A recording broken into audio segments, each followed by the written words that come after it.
반갑습니다. 왕을 찾아 떠나는 여행이 어느덧 막바지에 이르렀는데요. 오늘 역대하를 마치고 나면 이제 마지막 한 주가 남게 됩니다. 세 번째 에피소드가 끝날 때까지 우리가 열심히 참여하셨으면 좋겠고요. 혹시 스케줄이 많이 밀리신 분들도 걱정하지 마시고 다음 주가 끝나면 리딩 윅이 있으니까 충분히 따라오실 수 있습니다. 마지막까지 포기하지 않는 우리에게 하나님께서 크신 은혜를 주실 것을 기대합니다. 지난 시간 경건했던 히스기야의 마지막 모습을 살펴보았습니다. 오늘은 이제 그 아들 므낫세가 남유다의 왕이 되어서 55년간 통치한 이야기를 먼저 살펴볼 텐데요. 므낫세는 남유다 역사에서 가장 긴 시간 통치했던 왕이기도 합니다. 그런데 성경은 므낫세에 대한 스토리를 시작하자마자 그가 악한 왕이었다고 기록하죠. 각종 우상을 만들어 섬기는 일을 했습니다. 심지어 여호와의 전 앞에서 각종 우상을 세우고 제단을 쌓았습니다. 1월 성신을 섬기기 위한 제단을 쌓았습니다. 얼마나 어리석은 왕입니까? 1월 성신, 그 어떤 것도 하나님의 손에 지음받지 않은 것이 없는데 그 피조물을 섬기고 있는 것이죠. 심지어 므낫세 왕은 인신 제사까지 드립니다. 그것도 자기 아들을 바쳤습니다. 히스기야 왕이 하나님 앞에서 바른 신앙을 회복하려고 헐었던 것들을 모두 다시 세워버렸습니다. 여호와의 전이 무엇입니까? 여호와께서 이스라엘 가운데 함께 계신다는 상징이고 약속이지 않겠습니까? 그런 것을 인간의 악함으로 더럽혀버린 것이죠. 한 사람의 지도자가 온 백성을 바른 길로 회복시킬 수도 있지만 이처럼 악한 지도자 한 사람은 온 백성들로 하여금 하나님을 떠나게도 만든다는 사실이 너무나 안타깝기만 합니다. 33장 9절을 보면 이렇게까지 기록하고 있습니다.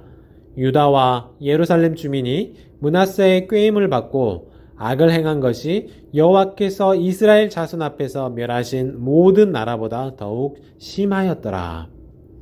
좋은 일로 이름을 남기지는 못할지언정 이처럼 악한 일에 이름을 남긴 왕이 되고 말았습니다. 이토록 악한 왕이었지만 하나님의 은혜는 더욱 컸습니다. 므낫세는 자신의 악한 짓으로 인해 바벨론에 사로잡혀 포로로 끌려가게 되는데요. 이미 당시의 바벨론은 근동 지역의 패권을 장악한 상태였습니다. 므낫세는 심판을 받은 것이죠. 그런데 므낫세가 이와 같은 환난을 당하고 나서야 하나님께 기도하며 겸손하게 엎드리는데요. 어떻습니까? 우리 같으면 괘씸해서라도 므낫세의 기도를 받아주지 않았을 텐데 하나님은 은혜의 하나님이십니다. 자기 백성의 죄악을 아파하시고 심판하시지만 회개하고 돌이킬 때에는 용서하시고 또 은혜를 베풀어 주시는 분이십니다. 그래서 므낫세는 다시 블레셋에서 돌아오게 되었고 그제서야 여호와께서 하나님이신 줄을 알게 되었습니다. 처음부터 이것을 깨달았다면 얼마나 좋았을까요? 이어서 므낫세의 아들 아몬이 왕 위에 오르고 2년 동안 하나님 앞에서 악한 일을 저지르다 신하들의 반역으로 처형을 당하고 요시아가 8살의 나이로 왕의 자리에 오르게 됩니다. 어린 나이에 왕이 되었지만 그는 여호와 보시기에 정직하게 행하였습니다. 그리고 종교개혁을 단행합니다. 므낫세가 세우고 아몬이 세운 온갖 우상들을 제거합니다. 바알의 제단들을 헐어버렸습니다. 태양신을 섬기던 우상들을 찍어버렸습니다. 개혁은 잘못된 일을 바로잡는 데에서부터 시작합니다. 요시아는 긴 시간 동안 수고하여 남유다 전역을 정결하게 만들려고 헌신하였습니다. 그러던 와중에 오랫동안 방치돼서 허물어진 여호와의 전을 수리하게 되는데요. 사람들을 세우고 재료를 준비하고 지금까지 유다 왕들이 방치해서 헐어버린 성전을 다시 세우는데요. 그 과정에서 율법책을 발견하게 되었습니다. 사실 그동안 율법책이 방치되어 있었다는 것이죠. 누구도 이 율법책을 찾지 않은 채 긴 시간이 지나버렸다는 것입니다.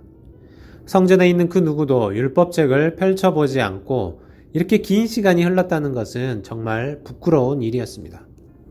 그래서 요시아 왕은 이렇게 발견된 율법책을 보고 비통함을 느꼈을 것입니다. 이 귀한 율법책이 요시야 왕의 손에 발견된 것은 정말 은혜였습니다. 하나님께서 바르게 살기 위해 애를 쓰던 요시야의 왕에게 더 큰 은혜를 주신 것이죠. 이제 그동안 굳게 닫혀진 채 먼지만 쌓여갔던 율법책이 백성들의 귀에 들리기 시작했습니다. 말씀대로 살기로 온 백성들이 다짐하게 되었습니다. 혹시 오늘 집 한 구석에서 먼지만 쌓여가는 성경책이 있지는 않습니까?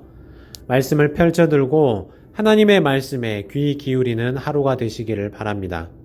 선한 왕 요시야는 잘못된 일을 바로잡고 말씀을 지킬 뿐 아니라 하나님께서 명령하신 유월절을 지키게 합니다. 유월절은 출애굽 구속 사건을 기념하는 절기였죠.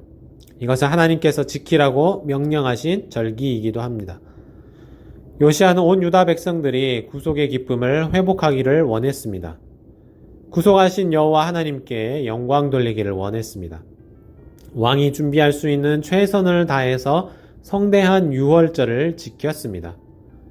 물론 요시야 왕이 마지막에 가서 상황 판단을 제대로 하지 못하고 애굽 왕과의 전투에서 목숨을 잃고 말았습니다.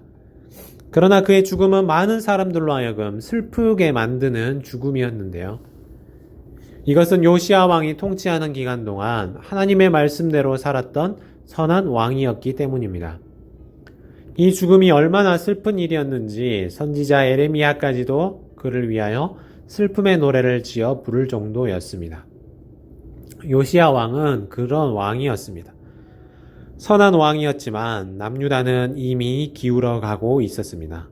너무 많은 악한 일들이 그 안에서 벌어지고 있었습니다. 이어서 여호아스 왕이나 여호야긴 왕과 마지막 왕이었던 시드기야 왕까지 있었지만 이 네 명의 왕은 기울어져가는 남유다를 바로잡지 못했습니다. 하나님께서 세우신 심판의 막대기 바벨론에 의해서 남유다는 결국 멸망당했고 오랜 포로기가 시작되었습니다. 그러나 역대기는 포로로 끌려간 이스라엘 상황에 집중하지 않고 다시 회복시키시는 하나님의 역사로 역대기를 마무리합니다. 하나님의 임재의 상징이었던 성전이 다시 세워질 것을 보여주며 긴 스토리가 마무리됩니다. 어떻습니까? 우리는 지금 왕을 찾아 떠나는 여행 중이었습니다. 이 구약의 역사서들 속에는 수많은 왕들이 나오고 있는데요. 우리는 인간 왕이 얼마나 나약하고 또 악한지를 보았습니다. 마지막 남은 일주일까지 최선을 다해 함께 하시면서 우리의 진정한 왕이 되시는 예수 그리스도를 바라보시고 그분을 내 삶의 왕의 자리에 온전히 세워드리는 저와 여러분 되시기를 기도합니다. 기도하겠습니다. 하나님 감사합니다.